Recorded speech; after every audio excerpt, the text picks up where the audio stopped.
नमस्कार, स्वागत है आपका। बांग्लादेश की प्रधानमंत्री शेख हसीना ने सोमवार को पीएम पद से इस्तीफा दे दिया और अब अंतरिम सरकार कार्यभार संभालेगी। बांग्लादेश के सेना प्रमुख जनरल वकार उज जमान ने सोमवार को यह घोषणा की। यह घोषणा ऐसे समय में की गई है जब पिछले 2 दिनों में हसीना की सरकार के खिलाफ बड़े पैमाने पर विरोध प्रदर्शन हुए हैं, जिनमें 100 से अधिक लोगों की जान जा चुकी है। बांग्लादेश की पूर्व पीएम शेख हसीना के देश छोड़कर चले जाने की खबरों के बीच सेना प्रमुख वकार उज जमान ने टेलीविजन पर दिए अपने संबोधन में कहा है कि मैं देश की सारी जिम्मेदारी लेता हूं। अराजकता और हिंसा से दूर रहें। हम जल्द ही बांग्लादेश में अंतरिम सरकार बनाएंगे। कृपया सहयोग करें। बांग्लादेश में हुए तख्तापलट के बाद यदि आर्मी रूल लगता है तो आर्मी चीफ के पास पूरे देश की कमान होगी। वर्तमान में कार-उज़-ज़मान बांग्लादेश के आर्मी चीफ हैं। आइए जानते हैं उनके बारे में कुछ खास बातें। लेफ्टिनेंट जनरल वकार-उज़-ज़मान को हाल ही में प्रमोट कर आर्मी जनरल नियुक्त किया गया।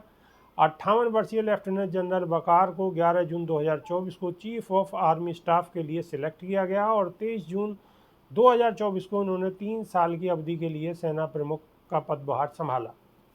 1966 में ढाका में जन्मे लेफ्टिनेंट जनरल वकार उस जमाल की शादी जनरल मोहम्मद मुस्तफिजुर रहमान की बेटी सरायनाज कमालिका जमान से हुई है, जो 1997 से 2000 तक सेना प्रमुख रहे। बांग्लादेश सेना की वेबसाइट के अनुसार जमान के पास बांग्लादेश के राष्ट्रीय विश्वविद्यालय से रक्षा अध्ययन में मास्टर डिग्री है। किंग्स कॉलेज लंदन से रक्षा अध्ययन में मास्टर ऑफ आर्ट्स की डिग्री है।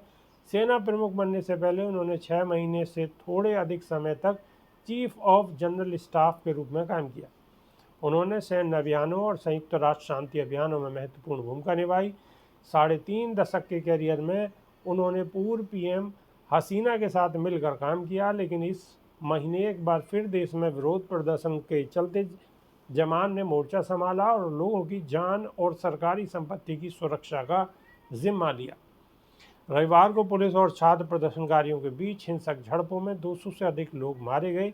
सीमा सुरक्षा बल यानी कि बीएसएफ ने सोमवार को बांग्लादेश में हुए घटनाक्रम के मद्देनजर 4096 किलोमीटर लंबी भारत बांग्लादेश सीमा पर अपनी सभी यूनिट को हाई अलर्ट जारी किया। अधिकारियों ने बताया कि बीएसएफ के कार्यवाहक महानिदेशक दलजीत सिंह चौधरी और अन्य वरिष्ठ कमांडर सुरक्षा स्थिति की समीक्षा के लिए कोलकाता पहुंच गए हैं। महानिदेशक ने उत्तर 24 परगना जिला और सुंदरबन इलाके में तैयारियों की समीक्षा की। बांग्लादेश के राष्ट्रपति मोहम्मद शहाबुद्दीन ने सोमवार को कहा कि उन्होंने प्रधानमंत्री पद से शेख हसीना का इस्तीफा स्वीकार कर लिया है।